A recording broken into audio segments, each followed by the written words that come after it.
Welcome to CineHell. We're on, I believe, our 10th or 11th episode now. We've been doing this for a couple of months. And we're almost done with our Doctor Who retrospective. This is going to be part 7. We're calling this one Dat Coat. I'm Joey Hart. Janice Rivera, and if you don't understand the meaning behind Dat Coat, you may want to go check out some of the Sixth Doctor's episodes because, honestly, Dat Coat. Oh, Dat Coat. It is now... The third Doctor was Doctoro the Magnificent. We now have the Doctor and his Technicolor Dreamcoat. Oh my god, that's a great one. Yeah, to be fair, it's not that bad when you consider this was the 80s. Even then, for the 80s, it was quite loud. But not as loud as it would be today. This is true. But... yeah, it's not the weirdest thing you've seen that week. I don't know, I go to college. There's some pretty weird stuff there. That's true. But what I was thinking was, you got to also consider that he doesn't just... This is one of the Doctors that's very active on Big Finish. And the Big Finish productions, if you look at the cover images for the Big Finish radio dramas, he's not wearing that hideous suit. He's wearing a totally different coat as the Sixth Doctor there. Because we have this huge gap of time that we can't explain. This is the only Doctor who was fired from the role. And as such, the end of his last season ends without any kind of cliffhanger or doomsday event. He's just like walks off into the distance, a happy man. So what Big Finish did was immediately ditch the ugly coat and give him a new one for the covers of their audio dramas. And as far as they're concerned, that's what he's wearing. He's wearing this nice kind of blue ensemble. And I want to add, he wasn't fired, like, he didn't do anything, and there was no controversy. It was just, I think, Well, there were those murdered midgets. That's another story. Yes, it is.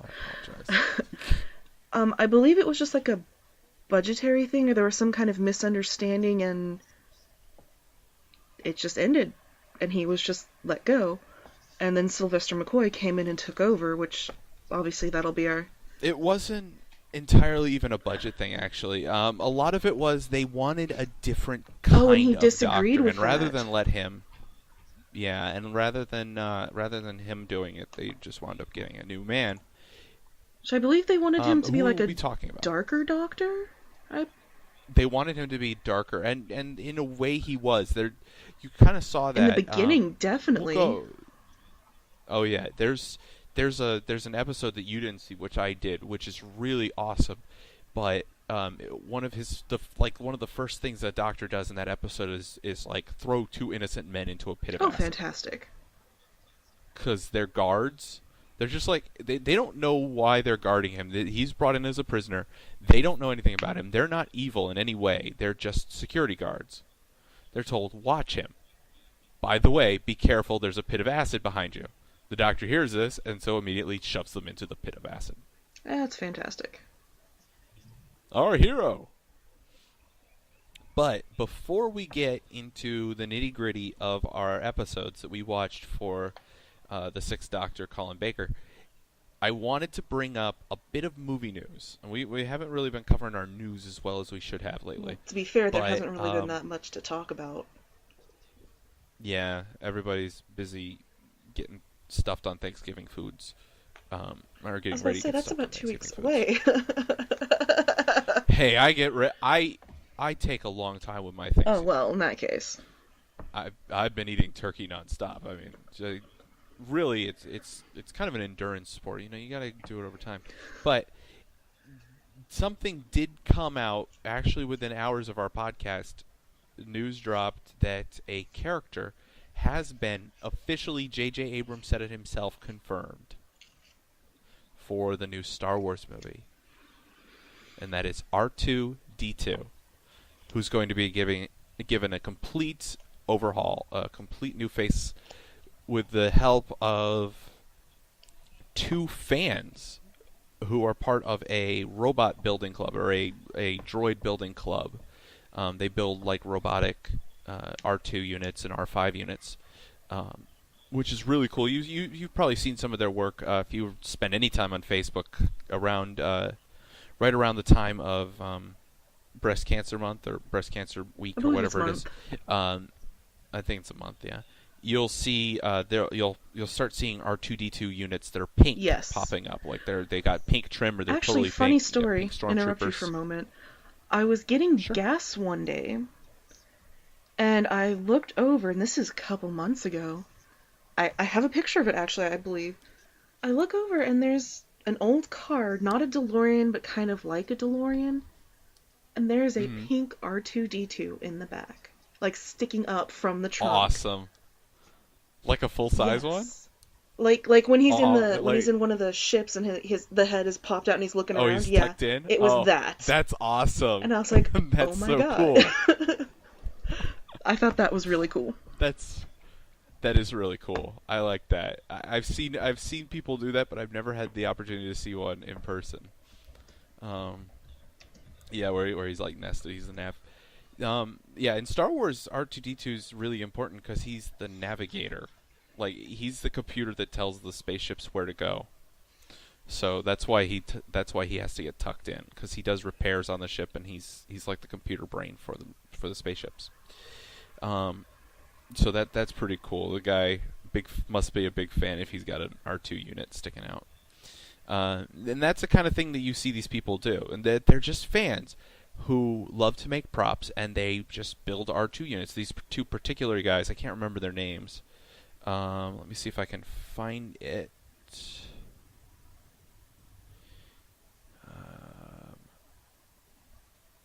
I can't find their names. Oh, Lee Towersy and Oliver Steeples. They're part of a group called the R2D2 Builders Club. I believe they're in England, but I could be wrong. Um, there's they met Abrams in Europe. I do know that because that was in the articles that I was reading. So they're, I assume, from England. There's a great picture online. If you check out Bad Robot, they tweeted a picture of it not that long ago of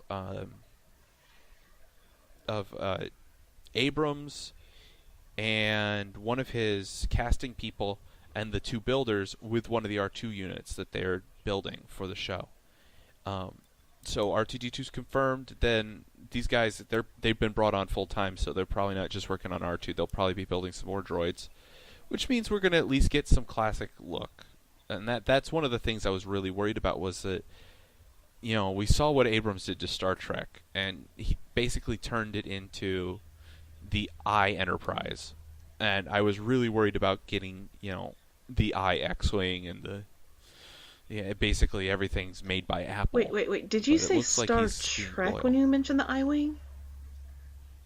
No, I said the I Enterprise from Star Oh, Trek. okay. I was like, wait, are you mixing up your fandoms again? Okay, sorry.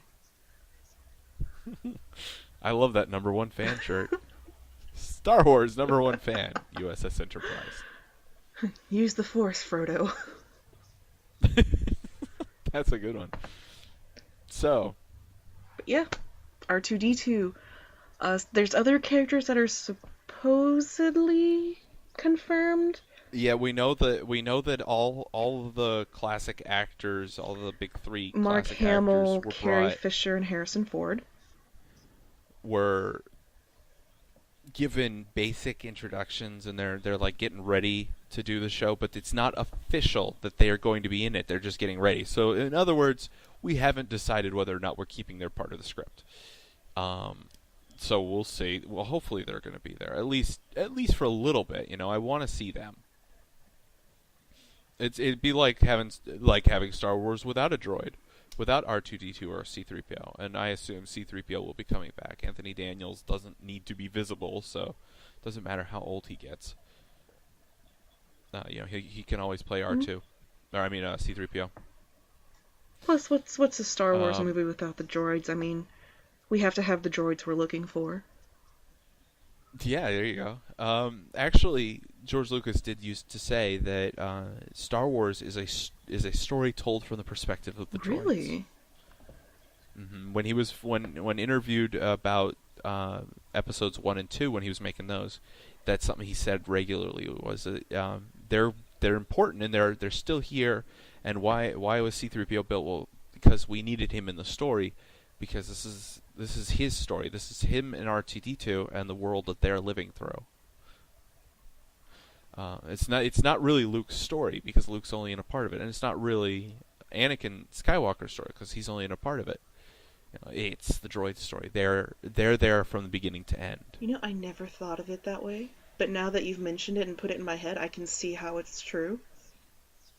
Yeah, it's a cool concept. And other than that, I think that's all our news. Yeah. I don't have anything.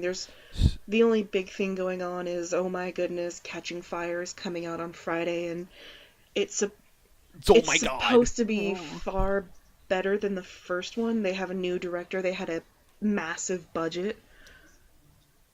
I'm going to see it on Friday, so I will probably let you know when we talk about Sylvester McCoy. Mm-hmm. Yeah, because while you're watching that, I'm going to be watching the new Doctor Who, which you won't get to see until Monday. If you aren't aware, yes, the 50th anniversary is on Saturday, and people are already flipping out. I bought a ticket from Fandango or Fathom Events, whichever I bought it from. Sad that I don't remember where I bought stuff. Fathom Events, yes, and I will not allow myself to watch it on Saturday. I want the full 3D big screen experience of Doctor Who, so I have to wait 2 extra days. And essentially completely ostracize yourself from the internet. Just because there's going to be spoilers abound. There's going to be, oh my god, I can't believe this happened, or did you see this, and I can't believe Moffat did this. Well, I won't be able to see it until Monday at 7, so please, people, don't spoil it. You can't even talk to me and your other friends who like Doctor Who, because it'd be like, hey, don't tell me anything. Don't worry, we won't spoil it. But you won't believe what the Daleks do. I know, it's gonna be like that. There's gonna be this moment where there's a pink Suntaran. Just wait for it. It's the only female Suntaran like everything's gonna be ruined.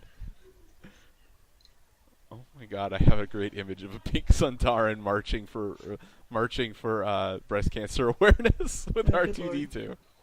Talk about mixing up your fandoms. I don't know, their heads look the same. But yes, I'm going to be in hell all of Sunday and all of Monday. Oh, but it's going to pay off on the big screen, that's for sure. And they're already saying, if you go to the Fathom event, there's going to be, extra footage and behind-the-scenes stuff. So I might get something that people who watch the BBC don't get. Now, here's the thing that we're all not saying, but we're all thinking, and it's this. God, I hope it doesn't suck. Oh, God, yes. Well, it can't. Moffat wrote it. It can't. Not everything he does is golden, but yeah. It's like me, I want to hold up hope that all of the new Doctors are going to show up, even though everyone says, I don't know why you think that Christopher Eccleston has gone out of his way to say he'll never do it again.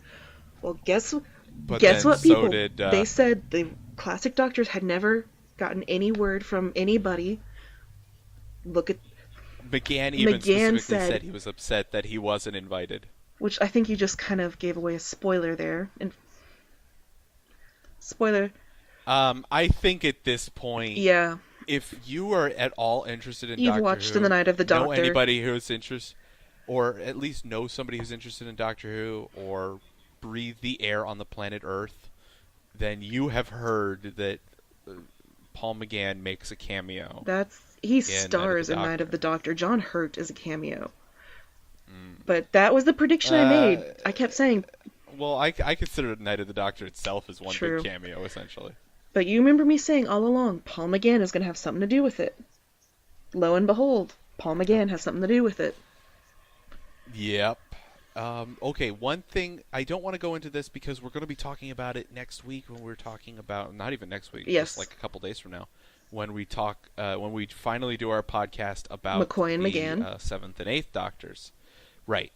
So I just want to mention this because this is pointed out on Radio Dead Air, the show that we watch on Mondays. Which is fantastic. Go watch it on a Monday. Mm-hmm. Radio Dead Air. Free advertisement. Yes. There you go, Nash. Give us monies. Or more free So, advertisement. yeah. So one thing that he pointed out, which I totally missed, but is really, really cool, and good on Moffat for putting this out there, because this is anything he's ever done wrong is No. forgiven. Because this is probably the coolest thing that any producer of any science fiction program has ever done for the fans.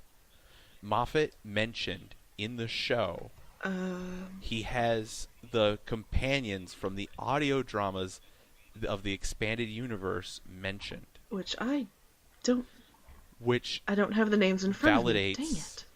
I don't have their names in I know front of one me of them's either, like, but it's like Tamsin and... we're gonna bring it up in Yeah. detail next But week. it's this so nice it's little all right. bridge from Classic Who into New Who, and a reminder that, hey, there's stuff going on behind the scenes. It's not just the show. It's also, there's movies, there's comic books, there's, I believe, radio dramas, there's audio books. And he'd always said, Moffat had always said that he liked the audio dramas and he was a big supporter of the audio dramas. But and like whenever somebody left the show, he said, "Don't worry about it. Big Finish is waiting for you." He said that in interviews. That like that's his little thing that he likes to say to people Which when I'll when bring up they, some stuff about quit. McGann when we discuss him, because I freaking love him, so I know so much about him. Yeah, he's pretty cool. For such a cheesy intro, he's a pretty cool doctor. But I think it's awesome that Moffat, for the 50th, has confirmed the Doctor Who expanded universe, at least the audio drama part, is canon. Because when you open that can of worms and you say that the 8th Doctor ones are canon, all of the others have to be canon too. Because it's all one big story. So all of the 6th Doctor shows, all of the 7th Doctor shows, the eventual what happens to Ace, the stuff that was going to happen in the show but never did, it all now is canon. And that makes so many Doctor Who fans, long time Doctor Who fans who lived on those radio dramas while the show was off the air, that really is huge validation for fans, and that's probably the coolest thing any director or showrunner or producer for a sci-fi show has ever done. Yeah, it's just amazing how some things can go on hiatus and a lot can get lost. This is basically saying, we never stopped. We've kept everything going. Here it is. So if you want to say, oh, well, this is a plot hole, you can probably go into one of the Big Finish productions and find, no, it's not a plot hole. They have a reason for this happening and a reason for this happening. You know what I just realized? That means that we were talking before about how like the Warlord and Steve Jobs? Yeah, that one. Well, that's the that's not the Warlord. Yeah, that's the Warlord. No, that's the Warlord, and then the War Chief. How we never see them again. We wish we could. There's an audio drama for that. I believe it's an audio drama. It could be a book, but I'm pretty sure it's an audio drama. That's real. The Time Meddler, he does eventually get off Earth because there's an audio drama for that. The Doctor says he's going to come back for Susan, and he does. There's an audio drama. Yeah, I remember about that. So much payoff now is out there, and that also means that you and I are going to be throwing so much money at Big Finish to catch up on all the Doctor Who that we didn't know about. As soon as I actually find out where to get this stuff. They have a website. I believe it's actually just called www.bigfinish.com. If it's not, just type in Big Finish radio dramas, you'll find it. It's right there. It's a big site. A little hard to navigate. I've already kind of explored to see some of the stuff. Wow.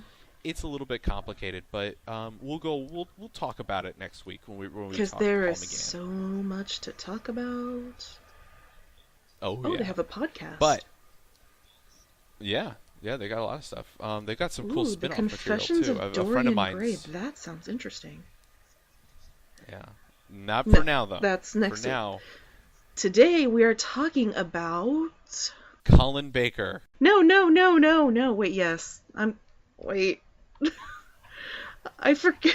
No, it's Colin Baker. Yes, it is. So, Colin Baker plays the 6th Doctor. One thing I want to say, his intro scares the crap out of me. Oh God, yeah, where he suddenly smiles. He's It's like, it's like this. It's still the same psychedelic, rainbowy, and it has his face, and he's smiling, closed mouth, and then it just kind of changes, and his mouth is open, and you see teeth, and there's something about that little animation I don't like. It just, no. He's got that I know where you sleep at night look. yeah. Uh, uh, it made me think of all those commercials. Remember those commercials from back around the same time period as this was coming out when they had that guy go on? It's 10 Do you know where o'clock. your Do you know children where are? your children are? I feel like Yes. you're gonna see that And ad. that's the And it's gonna be face. like it's 10 o'clock. It's 10 o'clock. Do you know where your children are? And then immediately go to Doctor Who and it da-da-da-dun, da-da-da-dun, da-da-dun, and shows him, and he's got this face that goes, "I do." You. It is kind of a creepy face, but he's actually a really awesome doctor. I'm ashamed to admit. No, I'm not. I'm proud to admit. I'm going against the stream. He is not my least favorite doctor. Peter Davison Yeah. is. Sorry, Peter Davison. You're an awesome actor. It's You just suffered from a, bad scripts lack of good writing. and lack of Yeah. pacing. But while the Sixth Doctor did have some of that, my God, he chewed all of the scenery. There was none left when he was done with it. I And that kind of makes even really dull stories go a little bit better for Yeah, me. I was actually hooked. Like every time I watched a couple of extra episodes, and even the boring ones, I was like, I cannot stop watching because he's interesting. Yeah, he's a really fun doctor, but very different from the doctors Which that is we'd had what I before. love. Up until then, they've all been, very caring, very passionate, very, kind. Not all, well, Oh, I don't know. like in 4 was general, kind of in aloof, general, but they come off as the yeah, nice doctor. they're They good have their people. moments, but overall, they can be considered nice. They would never hurt anybody. And then Sixth and Doctor, then along comes Acid Pit he's Doctor. an asshole right off the bat. He tries to kill Perry almost immediately. He tries it well because he thinks that she's an alien invader, which technically Yes. true. He's Gallifreyan. She's human. She's human. But She's an he alien to is him. an egomaniac in every sense of the word. What? There's a moment I can't remember what he says. There's something where she's like, "Well, why would they want you?" And he's like, "Why Yes. wouldn't they?" And apparently he has a costume room. Because he wakes up. I think that's his wardrobe. He wakes up I in the think that Fifth they Doctor's just clothes. redid He's the like, well, these are wardrobe. so boring. And he goes and finds the brightest, loudest, most ostentatious thing he can find, which is that coat. That coat. He does state that it is the height of fashion on some I forgot planet what. that I don't think he ever actually visited. Metabilis 3. Let's Yeah, just say let's go with that. Metabilis 3. It's always Metabilis 3. Again, let's go with that. So he does try and kill her, and then immediately feels bad about it because he realizes what he did, and he's so upset after telling her that she's lying, that he would never do that. She goes, "Yes, you did. Look, you choked me." And he goes, "Oh, well, in that case, I shall become a hermit for 1,000 years and reflect on the horrible things that I have done. And You come. will be my disciple. You'll be my disciple and cook breakfast." Like he's describing all of these chores that she will happily And she's do like, for "You him want me to in do the what now?" cave on some. Yeah, she's like, no. I like she says to that. She's like, well, why don't you just become a hermit in the TARDIS? And he's like, no, it's too much fun in here. Which is true. She's like, I would know, love to go in the but TARDIS. stay. But yes, and that brings us into the first episode, The Twin Dilemma. Not Yes. my favorite episode. So that's his. No, but before we get started, let me point out a big elephant in the room. We didn't. Before this is actually from the end, but this is the big elephant in the room. This is not a doctor whose tenure was very successful. People don't like him because of the coat. They don't like him because of the attitude, and they do not like him because I mean he got fired, he got dropped, and it's not no Yeah, fault it's of his not. own, but it kind of taints his memory. So before we get into the twin dilemma, let me just address this in general. He is a really, really great actor. He is not a bad actor. There's never been a bad actor to play the Doctor. Just like Nash is always saying, there's never been one. There probably never will be a bad actor. Um, People sometimes don't give him a chance, and I can see why, because I mean the era didn't have the greatest episodes. Twin Dilemma is a terrible God, introduction, yes. but if you're looking to see Doctor Who, this is not the worst Doctor to start with. This is actually a very enjoyable Doctor. He's just different, but he's still a really great Doctor and worth checking out. I agree. Like, before I watched any of his episodes, I thought the same thing. He's a jerk. That coat. Ugh, why are we watching him? Can't we skip him? Now that Yeah. I've watched it, I've gone back and watched more of his episodes because I find them fascinating. I mean, yes, he's a jerk and he's egotistical and he's kind of off-putting. But we watch House. True. But he's got this wonderful sense of humor and wonder, and he's kind of got like a little bit of William Hartnell's grumpiness mixed with a little bit of Matt Smith's childishness. And that's what makes him so much Yeah. fun. Is he's got the grumpiness and then it's like, "Oh my god, something shiny." And he goes all excited and he's got something going on. Yeah, he's a great Doctor. So before we're going to be crashing on some of these episodes because there's some real bad Twin stuff in these. dilemma. Oh, But the it's not Vervoids. Ah, the Vervoids. the Vervoids. We'll get Yeah, there. we're not going to talk about it in detail, but yeah, that's a thing. But we just want to make this clear. This is a really good Doctor who is saddled with really bad scripts and a really unfortunate end to his tenure. So again, we recommend Colin Baker wholeheartedly. So, having said that, let's get on to probably the worst episode of Oh, Doctor Who that we've God. watched for this retrospective, the Twin It's Dilemma. so weird. It's like what? It's, Okay. so The Twin Dilemma. We describe. Go ahead. I'm trying to think of a. It's basically about twins, and they have a dilemma because of that. And there's two boys named Romulus and Remus. Not kidding. And remember, I asked you we're watching this episode together, and I go, so their names are Romulus and Remus. You know what that means? And you go, oh my god, they're going to be like, and I go, nope, it means nothing. No, it to the doesn't. episode. It's just that's their names. But they're apparently like mathematical, technological, some kind of geniuses, and they're kidnapped and they're taken to. Where are they taken to? Metabolus No, 3. I Mest- don't know. No, not Mestor. That's the creature. Yeah, there's I can't remember. I thought it started with an L. One of these days we're gonna start taking notes. Well, So I that we always can remember. have the wiki up. It actually. Oh, Titan look- 3. Titan 3. Uh-huh. Ooh, I need to get my tickets for The Hobbit, Is but it that's Titan another 3? story as well. Yeah. And so they're taken there because they need an equation to solve this to get time travel, blah, blah, blah, blah, blah.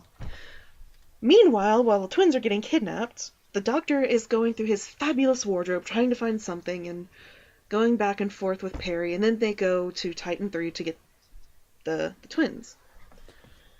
Well, the Doctor doesn't. He goes to Titan 3 because he wants to. That's his Yes. hermity place. That's where he's going to become a hermit. And on Titan 3 is the ship that kidnapped that has kidnapped Yes. the twins. This old guy shows up and is like, "It must be my birthday," and Oh, takes God. them off. Yeah, the creepy to- old guy.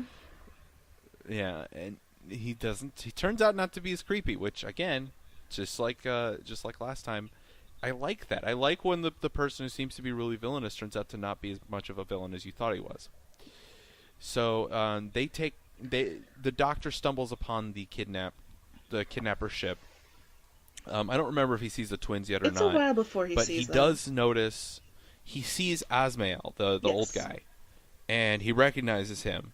And Asmael can't risk it, so he leaves the Doctor. He tries to strand the Doctor on Titan 3, while he flees to his world, Jakanda, where Asmael was the leader but has been deposed.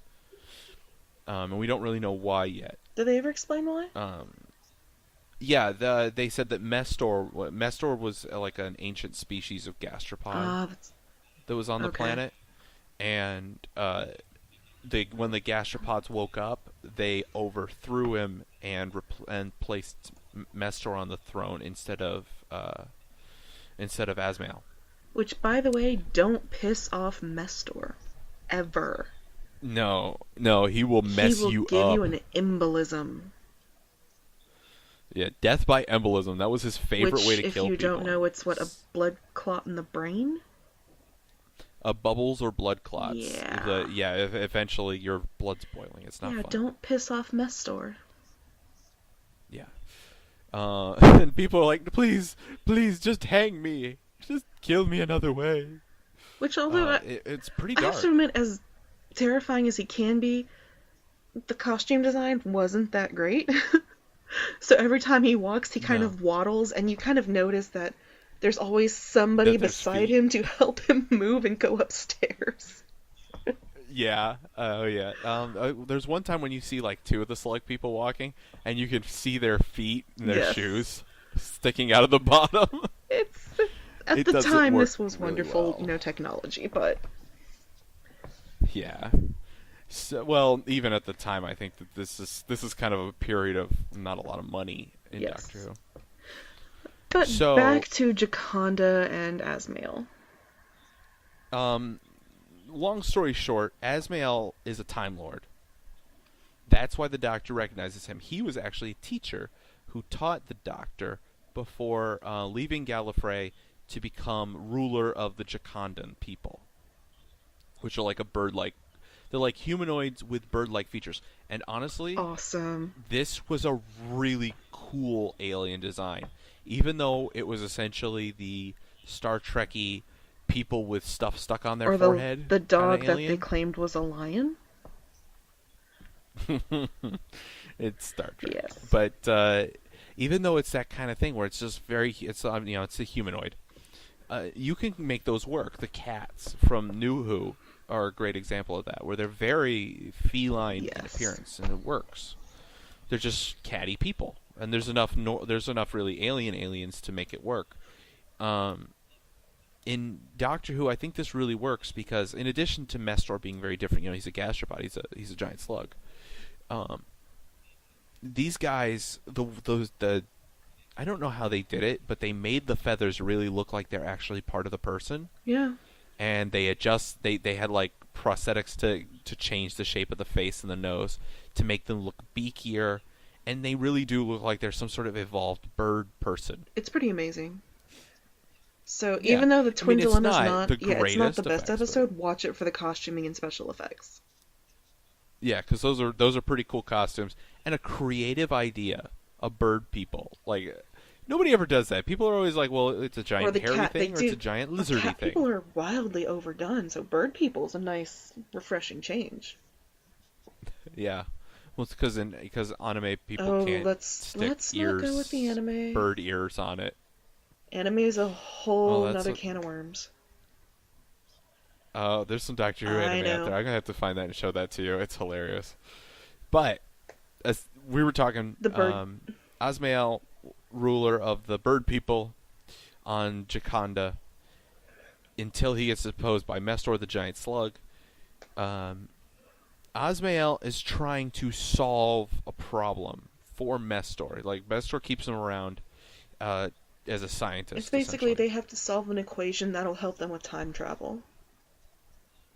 I think. Because what they want to do, it's a little complicated. Essentially, what they want to do is they want to place two other planets that are in the Jacondan system that are further out from the sun, from Jacondan's sun, closer in to the exact same orbit and location as Jaconda. But to do this without them slamming into Jaconda, they're working some temporal physics to shift them forward and backward in time. And the Doctor mentions this a couple other times. He says the Time War was out of step with the rest of the universe. Essentially, the Time War raged throughout the universe, tearing the whole place asunder, but it always did it 1 second ahead. I don't remember where he says it. I think it's one of the books where they go into detail about that. The idea is that since it's always happening 1 second from now, nothing ever gets ruined because it's always going to be 1 second from now. And the same thing would be with these planets. They can't collide. They'll hit each other, but it's like they'll hit each other in a minute. So it's fine because they'll always be a minute away from hitting each other. It's just sort of weird timey-wiminess where you just kind of have to roll with it. Because basically it's one of those don't apply logic to who moments, just kind of go with it. Yeah, and it adds a real. I mean, at the same time, you gotta think it's fantasy. At the same time, you gotta think, my God, there's a giant slug creature who rules a planet, so yeah. Yeah. Well, Jabba the Hutt. I mean. Well, yeah. But he doesn't kill you with this is after Jabba. Oh my God, you're right. Yeah, it is. It's true. This is a much worse effect than Jabba. Yeah, Jabba at least looked decent and believable. This is just like, this is a dude in a very uncomfortable costume. Seriously, why couldn't they have just made a hut? I mean, how hard is a hut, really? Just put a blob on the floor. But, yeah. So, they're planning to do this, but even Osmael, a Time Lord, is not good enough mathematically to do it himself. He needs mathematical geniuses. Which is where the twins come in. The Doctor actually, this is cool. I caught it, but just for a second, I can't even remember where. He talks about mathematical excellence. And he makes a reference about talking about the test which led to Adric's badge. Yes. And he says it in reference to the twins. And I thought that was a cool little throwback for the fans. Adric. Reminding them of Adric. Oh, that's depressing. And also kind of it gets you more connected to these otherwise pretty much lifeless twins. Yeah. The most annoying thing is the fact of they basically always talk in unison. And when they don't, they're talking to each other in monotone. Which I'm okay with the twin thing and talking in, unison. But when you do that for 4 episodes... Yeah. 2 hours of that and you get sick of it. Yeah. And plus what you gotta imagine, this is probably the only professional acting they ever did. So I feel a little sorry for them. Yeah, they just didn't do much. They were very they were just characters. All they really did was do their math. Or complain. Or play triangle Whatever game. that was. Why can't anybody ever just play chess? Normal chess. The Doctor plays normal Nightmare chess. in Silver, he played chess against himself. Sort of. That's actually a reference to something. The 7th Doctor plays chess through time and space. Anyways. With somebody who's manipulating the time stream. It's cool. The lifeless twins. The lifeless twins, not cool. They're boring. And the mention of Adric's really the only thing that gets you invested in him trying to save them. And about halfway through the episode, it stops being about saving the twins. And the twins get totally abandoned. Until, the end when they're like, oh, hey, it's safe, we can go now. Yeah, the twins say stuff every once in a while, and they critique math, and they discuss it's every now and then. Once in a while, but there's story. Oh, right, this is about the twins, so here's, a couple minutes with the twins, story. Oh, yeah, the twins are still here. Even the police officer that he picks up as a temporary companion, whose whole goal in life is to protect these twins. But even he forgets about them, or he's just like, Doctor, we have to stop the slug man from doing this, that, and the other thing. And it's like, don't you have children to worry about? I do? Oh, yes. Right. Oh, yes. The chief's grandchildren. I forgot. Or something. Yeah. The police chief does have something to do with the twins. Which, speaking of the police chief, he's got people worried about him, searching for him back on Earth, and that's never resolved. No. It just... No, the police officer just gets, Yeah, so it's wait, that's... What? There's a lot of little plot holes. What happens to the other... they defeat, at the end of... Spoilers, at the end they defeat Mestor the giant slug in a really awesome gore effect. Yeah, exactly. They didn't defeat the gastropods, they just defeated one. The rest are still out there. So, And their Yeah, eggs weren't it destroyed just either. They had kind of this like, massive egg just kind of repository. like, wait, well, if this happened, how come this didn't? And I don't trust this because there's just too many loose threads. Yeah, yeah. There's a lot of loose threads. Like I said, they left this giant egg depository, and the whole plot was that the planets that they were going to bring into orbit were the wrong size, and that would destabilize the orbit. Which again, timey-wiminess to make that physics work, but it would destabilize the orbit and would cause the planet to crash into the sun, which apparently is going to make the sun explode, but not destroy the eggs, No, no, and no. then They can throw the withstand the heat of an exploding sun, but when the sun explodes, or the explosion of Gioconda would make the eggs scatter throughout the universe, and they would hatch. Therefore, it was right to on like different yeah. worlds. It was like a big So the invasion. explosion of the sun was to spread the eggs everywhere, so they could hatch and take over all the other worlds. Yeah, I like they go in. They're like, well, "What's this room?" And Adriel or Asmael's like, "Oh, this is the incubation room. As you can see, the slugs have been making quite a few eggs, and there's like hundreds Yes. of eggs in there." And they're like, "Oh, well, are there any others?" And he's like, "Well, yes, there's a small closet full." And he opens up a door, and it's like this endless chamber of eggs My question is, where that goes throughout the entire planet. It's like, oh, it's just a few where did the more. eggs come from? Is there a female? Or is like Mestor asexual and he can make eggs? Mestor's just popping out eggs like But crazy. that still doesn't make sense. No, I mean I think the other gastropods are producing the So eggs. there are female gastropods. I don't know. I don't want to Okay. know. But I think that they're the ones producing the eggs while Mestor, however they He's do it, probably while the daddy of all Mestor of them. leads. I don't want Yeah, to know. I don't know why I'm trying to read so much into this, but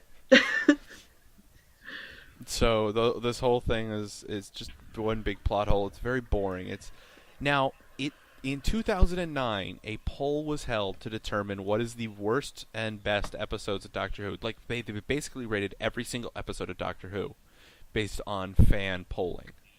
And the 2009 votes came in with this as the absolute worst episode of all like 400 or whatever episodes. This was the worst.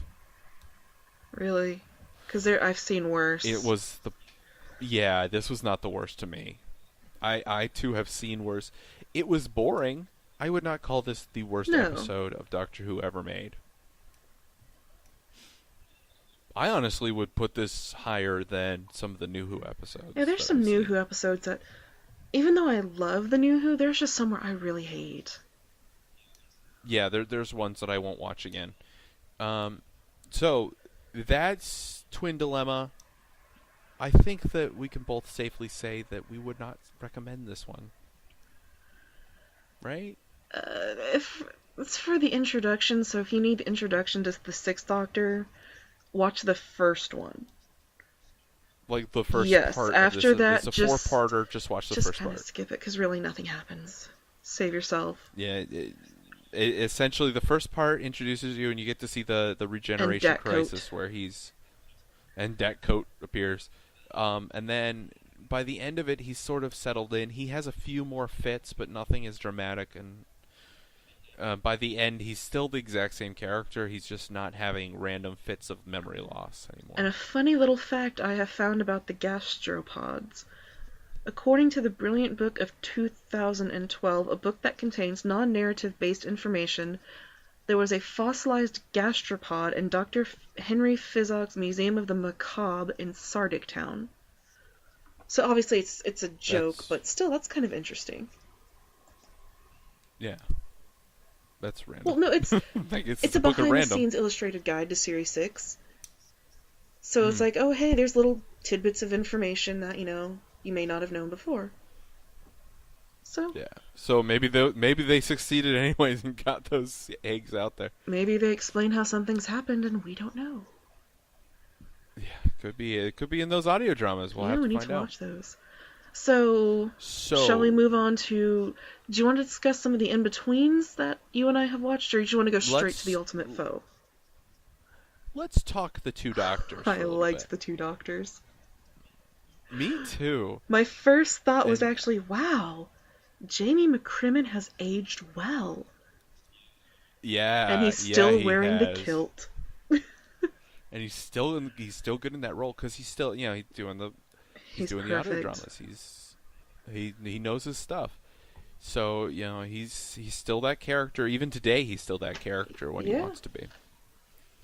Um, Be cool to see him in the 50th now anniversary. that'd be awesome.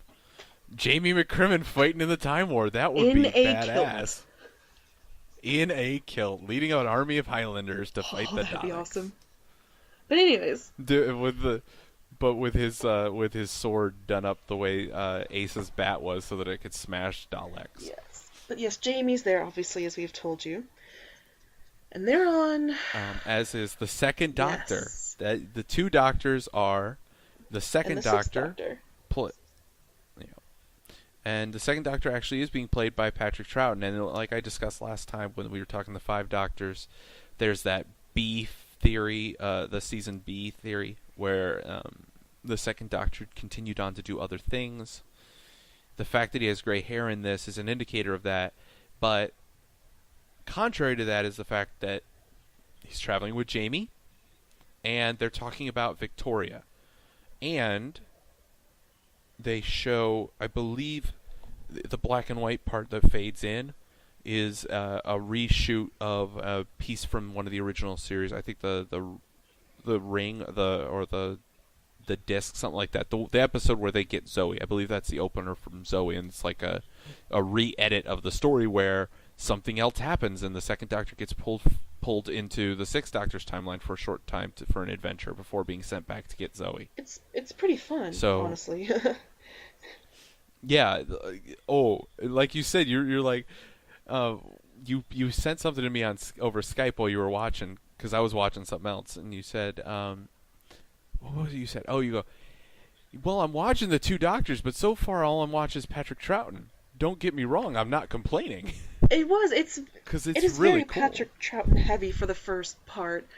And it's like, there's the Doctor fishing? Why is he... And also, why is Perry dressed so provocatively? That's the nice way to put it. Yeah. I like the original Perry outfit better. I mean, she's got like a little midriff showing some short shorts, I guess typical. Yeah, this one's just a little too And 80s. a lot of this boobs, I new hate to say, outfit but of hers. a lot of cleavage going on there. And they're going and looking for gumblefish, because apparently that's the best fish in the universe.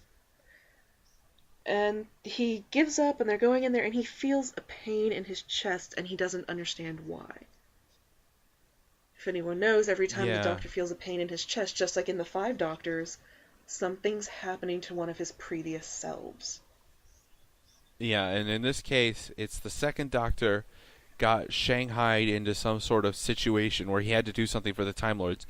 And here's where that friggin' season B theory comes in again, because he tells Jamie, well, the Time Lords asked me to do something, and Jamie knows who the hell the Time Lords are. That, to me, says that this is taking place after the War Games, because in the War Games, Jamie didn't know who the Time Lords were. When he mentions the Time Lords, Jamie goes, oh, aye, who are they? Also, at the end of the Time Lords, Jamie's memories were erased. Yeah, the War Games ended with the Time Lords erasing Jamie and Zoe's memory. So they just have like a brief thing So, like, I could have sworn this, and then they just kind of go on with life. So I feel like maybe he picks Jamie back up for more adventures afterwards. That's my personal That's theory. what I wanted to believe.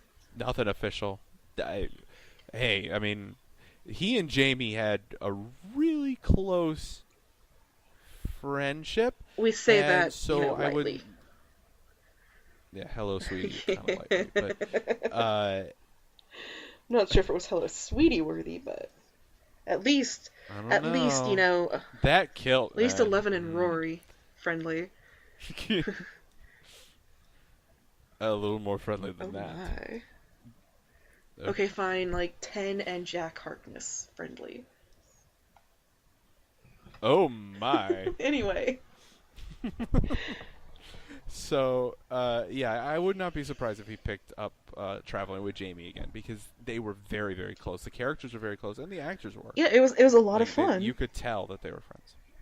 Yeah, you can tell that they're still buddy-buddy, that they're still getting on and having a lot of fun when they're doing this show.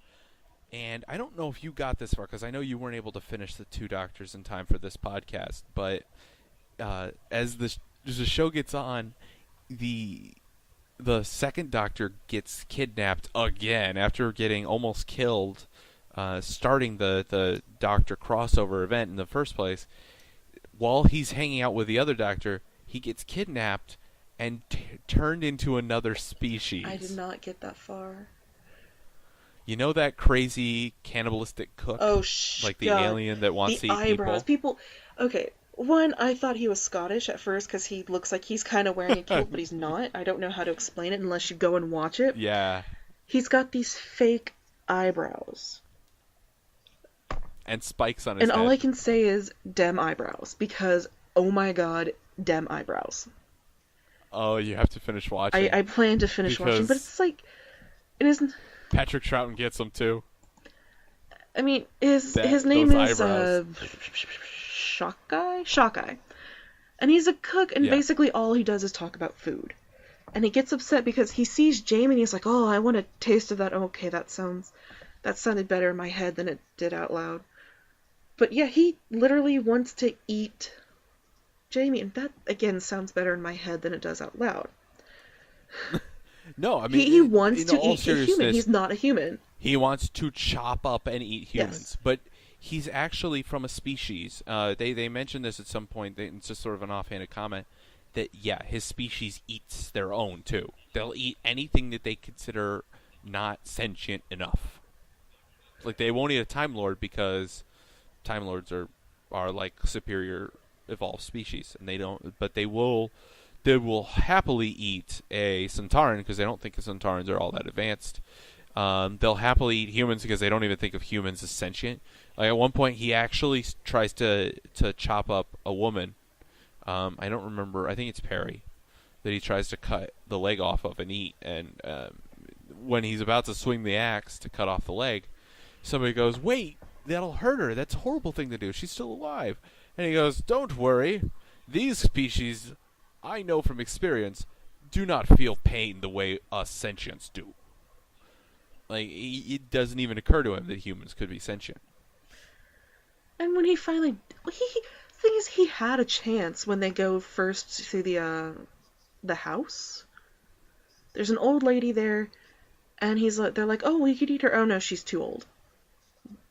Well, aren't you picky? Did she die?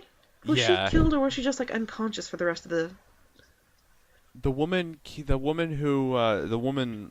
alien, that was like turned to look humanoid. No, the old lady. Like her eyebrows. No, I'm getting there. The woman who got turned to look more human, whose eyebrow thingies were removed, but she's of the same species as the cook, but she just doesn't look. She looks normal.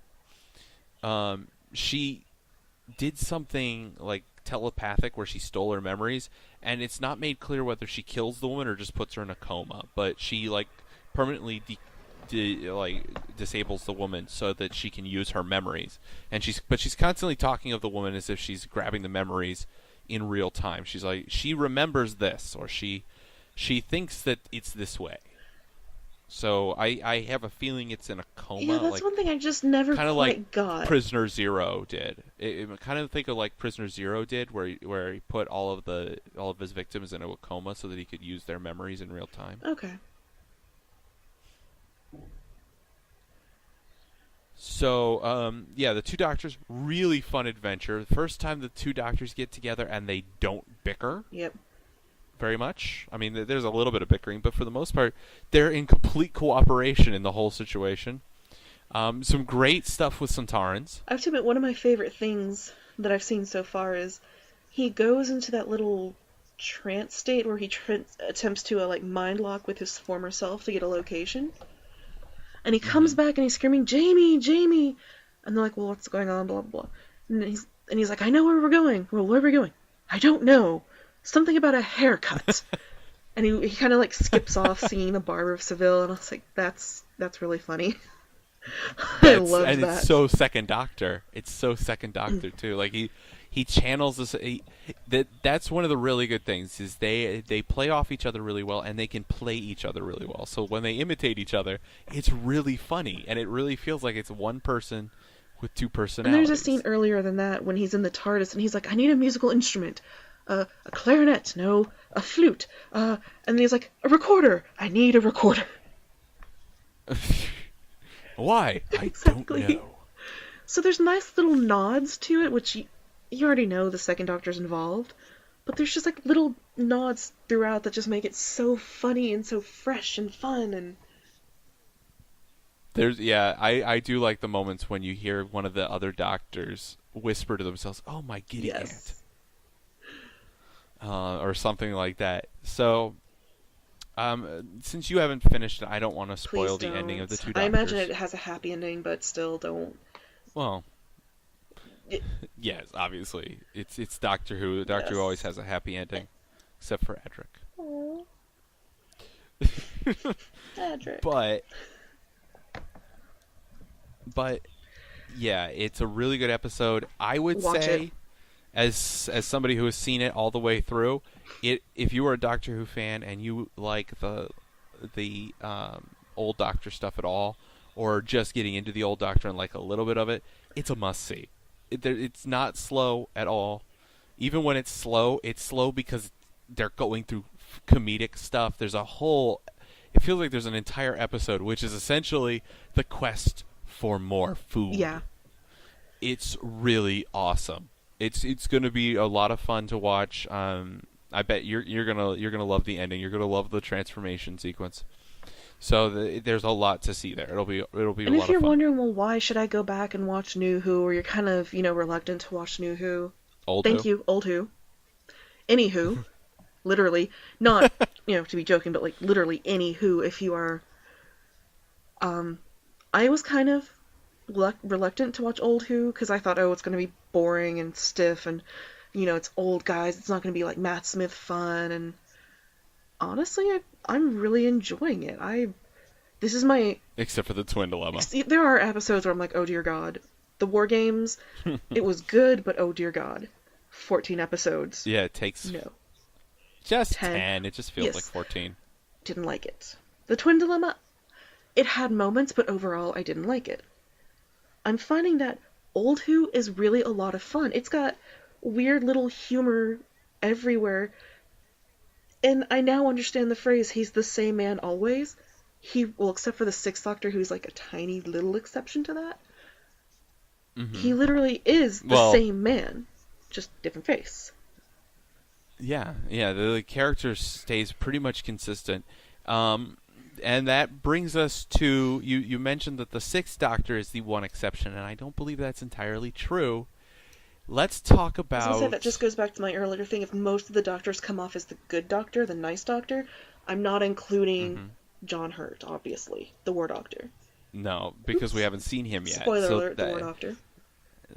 Yeah, so I'm not mentioning him, and I'm not mentioning 12 because we don't know what kind of personality 12 is going to have. For the most part, from what I've seen, he's the good, nice doctor.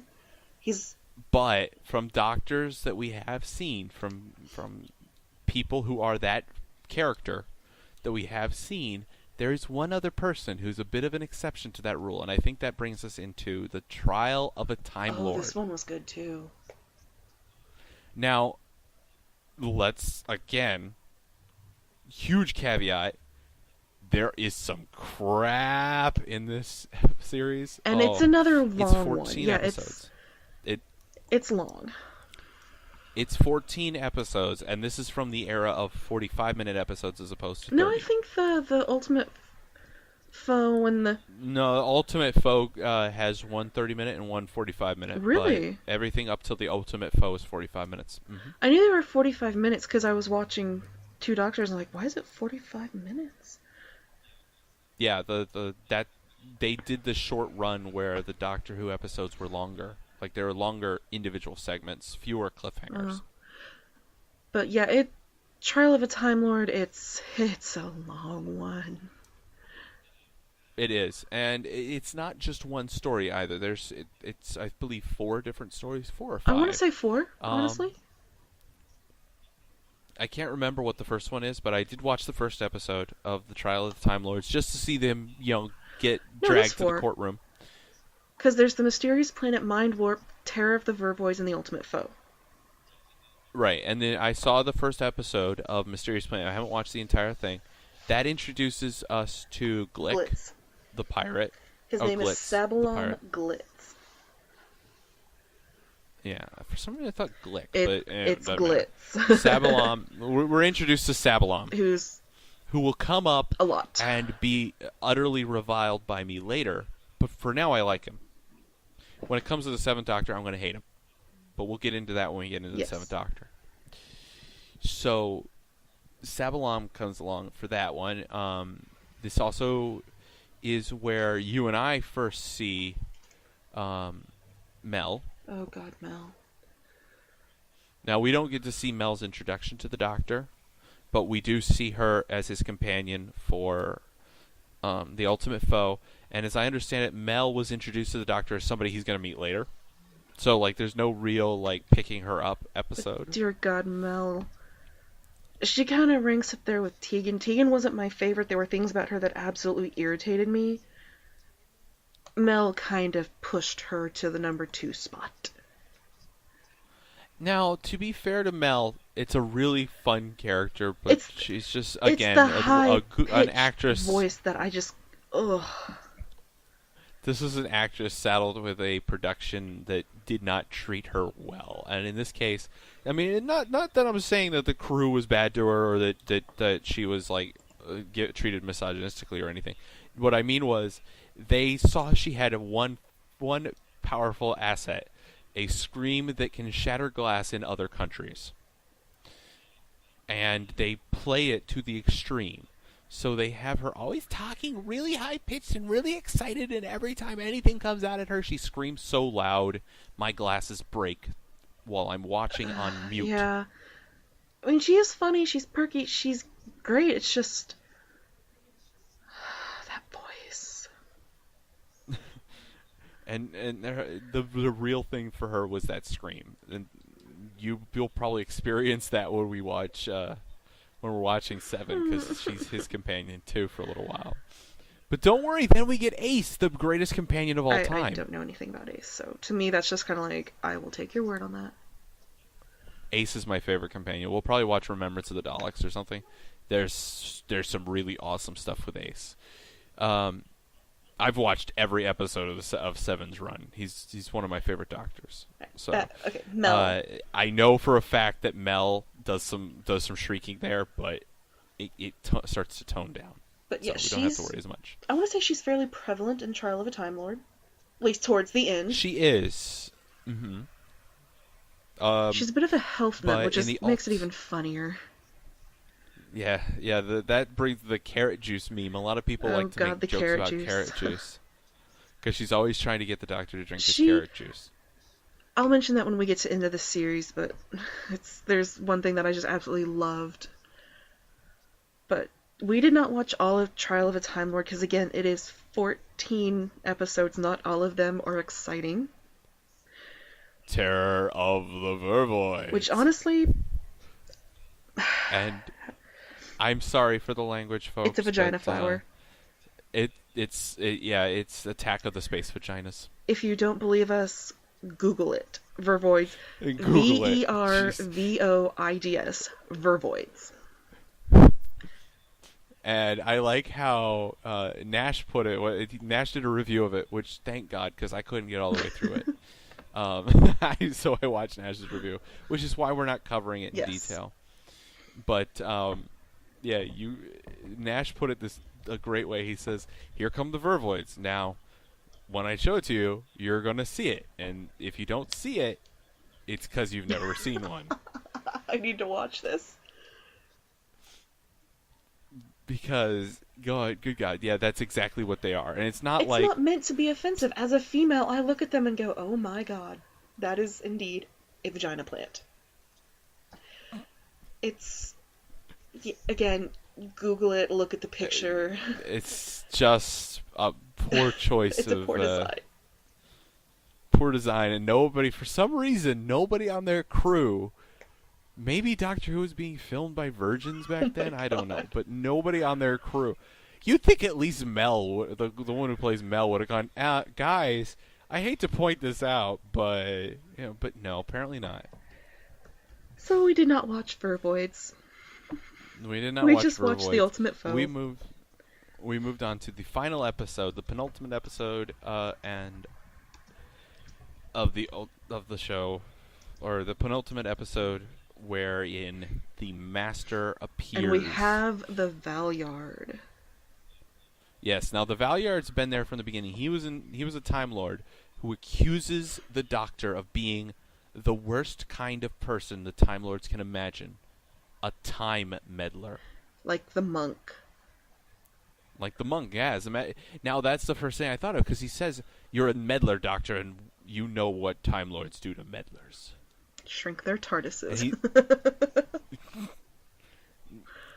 Just like the Doctor was always angry about the Time Meddler and the Master for meddling in time, and here he is being accused of instead of trying to just help people, he's being accused of actually being a time meddler. Mm-hmm. And that's the whole point. It's essentially you're watching the Doctor watch Doctor Who, and throughout the episodes that you're watching, yes, throughout the episodes that you're watching, you'll see it's like a courtroom drama play out where the Doctor's trying to refute. They'll watch like a view screen which shows the Doctor's actions during a certain event, and then it's up to him to refute or confirm the events that were played on screen. And he keeps saying, "No, this is being faked. I didn't kill what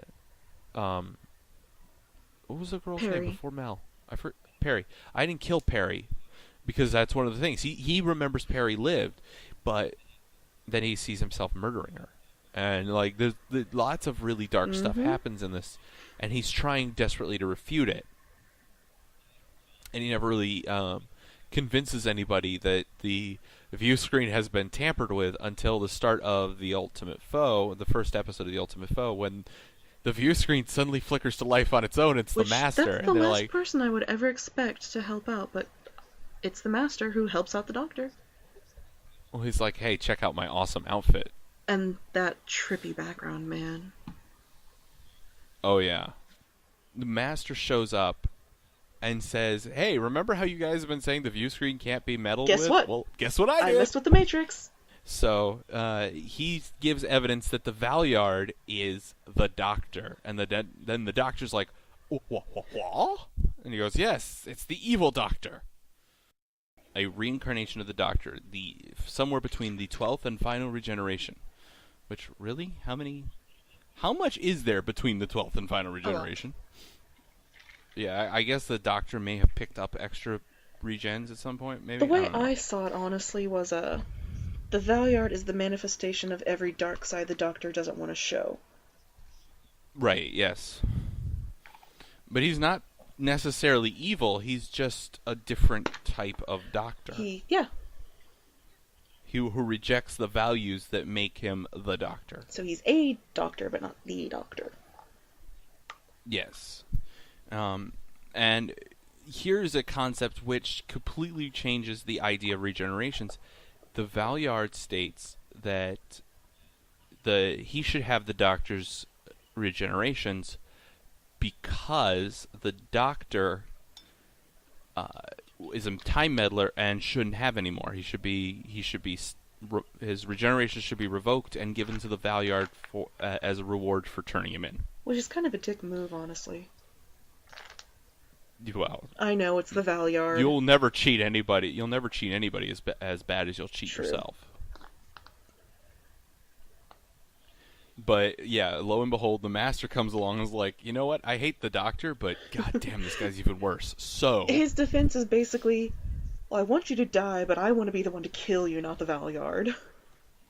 Yeah, which I honestly think is, like I said, I think that's just him being selfish and knowing that the Valyard would mess him up even worse. Like, as fighting the Doctor, he knows the Doctor would never kill him. the Doctor is his Superman. You know, he'll never actually kill him. I He'll don't know. just Superman Returns. He kills inconvenience him. Zod. That's not Superman. The new Superman? I refuse to Yeah, accept. I didn't like it either. He's like, I don't want to do this. I don't want to do this. Well, tell that people to get out of the way of the laser beam. Maybe that would. Yeah. Anyways, that's discussion for another day. Discussion we've already had on this podcast.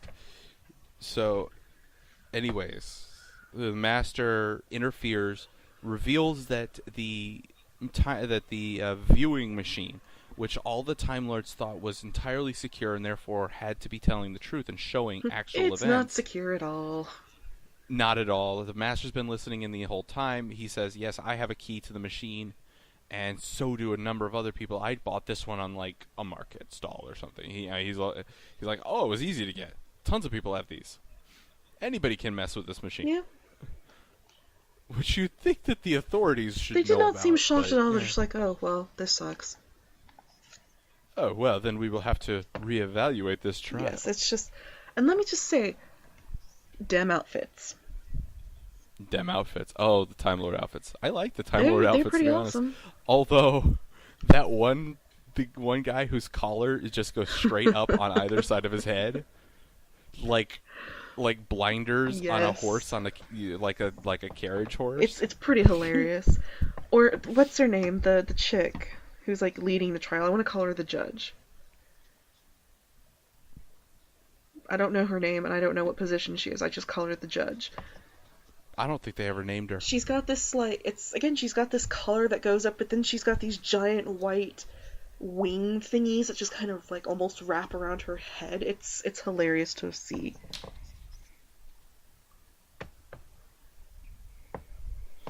Yeah. I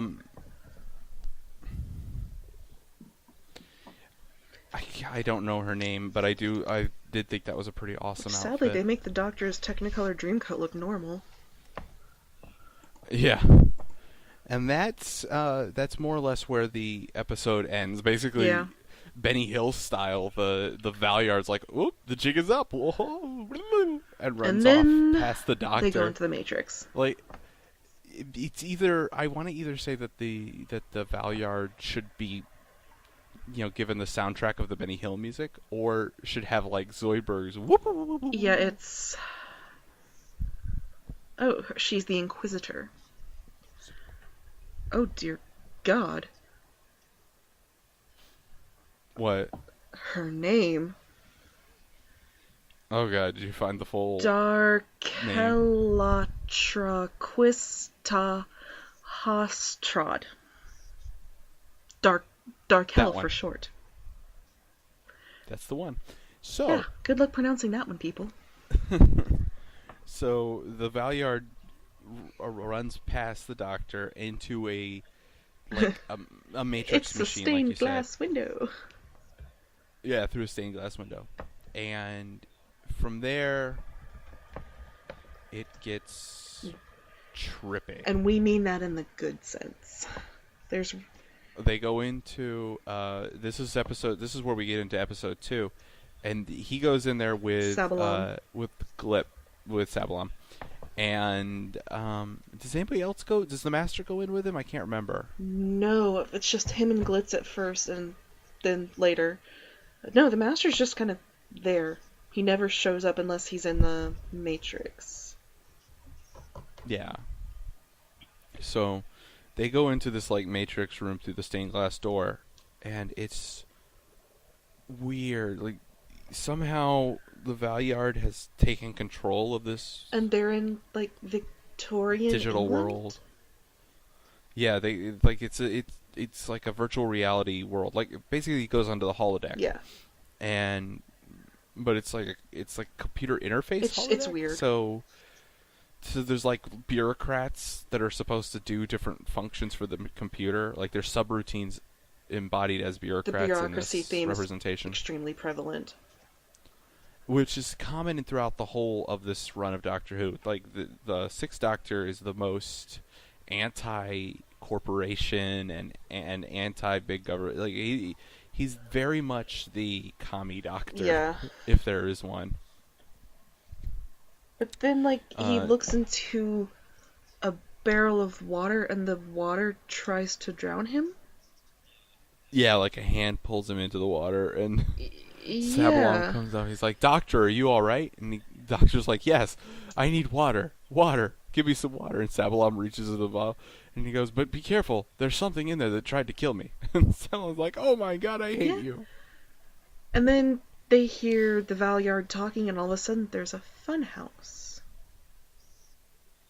Yeah, which is like but it's not a fun house. It's got like this fun house or really, really Oh, the sleazy Fantasy strip Factory, club. I want to call it. Yeah, it has a sign that makes me think of like one of those really It's like a sleazy, stripper. like 25-cent peep shows that you see down in Yes, it's Manhattan. pretty. Eh. It actually, no, you've never been there, but there's a there's a sex shop not far Oh, from this is appropriate. not far from Penn Station. And whenever you see stuff in New York where they showed like the sleazy part of town, they're basically showing this shop. Well, good And night, children. like whenever they film something in New York and they want to make it look sleazy, they film right in front of it. And the whole time I was watching, all I could think was, "Oh my God, it's that shop sign. Somebody stole it and brought it to London. Those bastards. Now no one will know about the 25-cent peep shows." It's really like it's ridiculous beyond belief. And parents, I'm sorry that you might have to explain what a peep show is to your children. No, you don't. Just it's a show where they show little yellow peeps. Yeah, let's go with that. How hard Let's is go that? with that. You know, all peeps of all sorts. It's not? Anyways, yeah, let's go with the peeps. But they go into this place expecting I'm one sorry. thing. If you're a little kid, you shouldn't be listening to But me. they go into this thinking one thing, and they walk in, and it kind of reminded me of A Christmas Carol, where they walk in and like there's Oh yeah, the yeah, what's bureaucrat his name, does. the Scrooge. Yeah, but he doesn't remind me of No, Scrooge. like the so much as character. He reminds me of Scrooge's. He reminds me of Scrooge's Oh, Bob Cratchit. assistant. Yeah, But he's it's just there, and he's like, he's like this beaten down politician who's just like, "All right, well, the boss will see you in a little he's bit." like, "Do you have an appointment?" Yeah. He's like, "Oh, well, you need to sign this contract." Mm. Yeah, it just gets trippy from there, and like you just basically go on a weird, wild ride of psychedelia. The waiting. Can we and not talk the about colors. the waiting room? He's told by Popelwick, Mr. Popelwick, yeah. You know, go into the waiting room. They open the door and they're just magically in like a desert. No Yeah. explanation, just they're in a desert. And Sabalom got transported somewhere else. And the doctor's standing in like what looks like a gravel pile, and these hands start coming out and pulling him in. It is. Which is pretty creepy. And then he ends up getting on his back, and they're pulling him, and yeah, it is creepy as all get out. I have no idea what it means. You kind of need the nostalgia critics dancing. Ask me what it means. Yeah. Ask me what it means. Maybe Nash knows. Nash? Nash, tell us what it means. Yeah, we really like Nash, if you can't tell. Yeah, good But then stuff, they good realize stuff. this But isn't reality, so using the wonderful technology of the time and the lovely animation, he just kind of comes right back out. yeah, he just sort of magics his way out, and like I said, it's all very trippy, and you kind of gotta watch it to understand it. And even when you're done, you'll go, "What the hell did I just watch?" But essentially, showdown. He has a showdown with the Valyard, and he wins by the skin of his teeth, and off they go. Yes. They're like, "Well, And that's really, over. actually, it's Come along, Mel." Mel that saves him. Because there's a mock trial in the virtual reality where he really thinks he's being put to death. And Oh, he yeah, talks to Mel, and Mel, and she's all serious and smart, and that's when he realizes this isn't real. so later, she asks, well, how did you know? And he's like, oh, it's because of you, the way you were talking. You would never say something like that. And now, out of context, and I think Mel at first takes it like, oh, that's so sweet. I would never indict you. It's like, wait a minute. Yeah, you trust me that I would never indict you. And then she realizes, oh, he means that I would never say something that intelligent. And then the last thing is, well, we gotta get you back on the exercise bike and more carrot juice. And the doctor's like, carrot juice? Carrot juice! If there's a catchphrase for this, carrot juice. It's carrot juice. So that was it. And he does not get a regeneration. He does not get a cliffhanger. Well, he does, but not as Colin Baker. It's kind of it's weird. That's all I can say. Should we talk about it? We're gonna save it for next time. But usually, all Doctor Who's, there's kind of a cliffhanger for the regeneration. He does not get it. His regeneration will come when we talk about Sylvester McCoy. Yeah, this ending ends. Is very lackluster. It's like, oh well, that was the end of this adventure. Come back next season for more adventures. Bye, guys. There was supposed to be a next season, but again, obviously. Yeah, the layoffs and. Well, there was an abandoned storyline that I think it was just supposed to get like a lot darker than he wanted, and then just things kind of went to shit after that. If I'm interpreting my research correctly. It sounds right. It reminds me of what it should be. But next time, we have the two Micks, McGann and McCoy. Yep. Question marks and movies. And oh God. You do not understand how much I loved the movie. That's up there with like Sharknado and stuff. I have not seen Sharknado. I saw Jersey Shore Shark Attack, which was just that movie. Yeah. You know what I need to watch? I need to watch Ghost Shark. Basically, anything that involves sharks is bound to be hilarious. If it's on the Sci-Fi Channel. Sand Shark. No. I've watched it. It's funny. We do not need a sand. There are no sand sharks on this beach.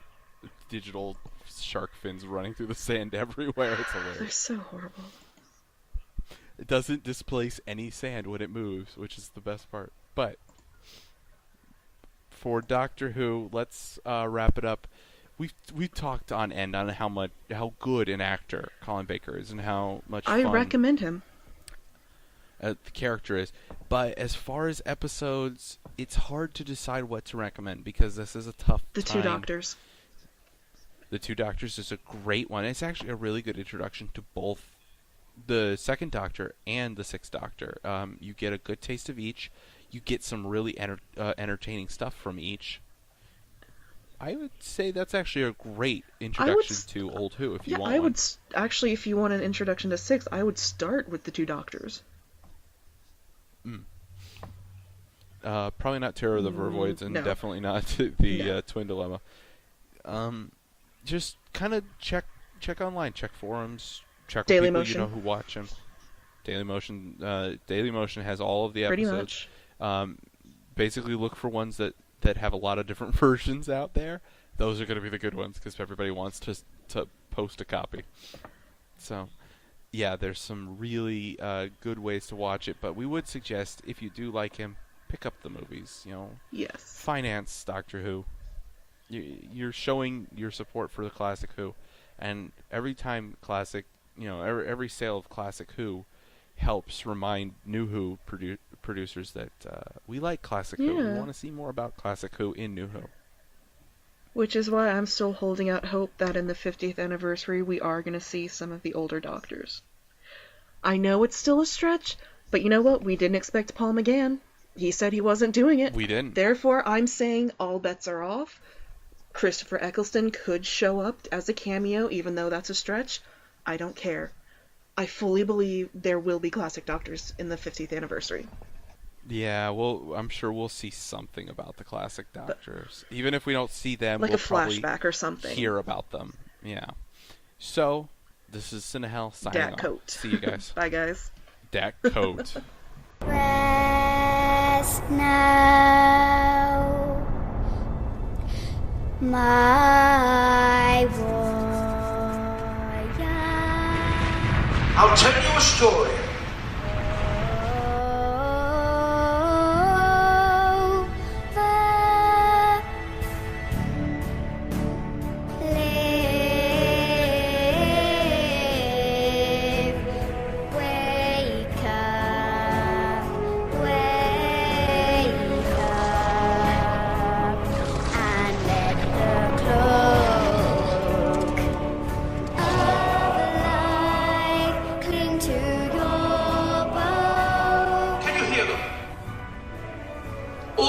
People who've lived in terror of you and your judgment.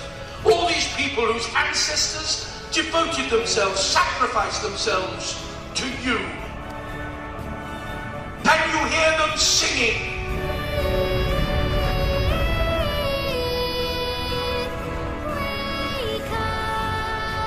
Oh, you like to think you're a god, but you're not a god. You're just a parasite eaten out with jealousy and envy and longing for the lives of others. You feed on them, on the memory of love and loss, of birth and death, and joy and sorrow. So come on then, take my memories.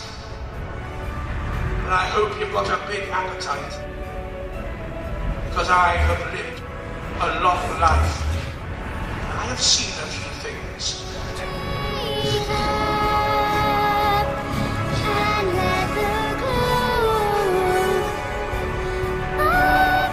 Walked away from the last great time war. I marked the passing of the Time Lord. I saw the birth of the universe, and I watched as time ran out, moment by moment, until nothing remained. No time, no space. Just me. I walked to universes where the laws of physics were devised by the mind of a madman. I've watched universes freeze and creations burn. I've seen things you wouldn't believe. I have lost things you will never understand. I know things. Secrets that must never be told. Knowledge that must never be spoken. Knowledge that will make parasite gods blaze. So come on then.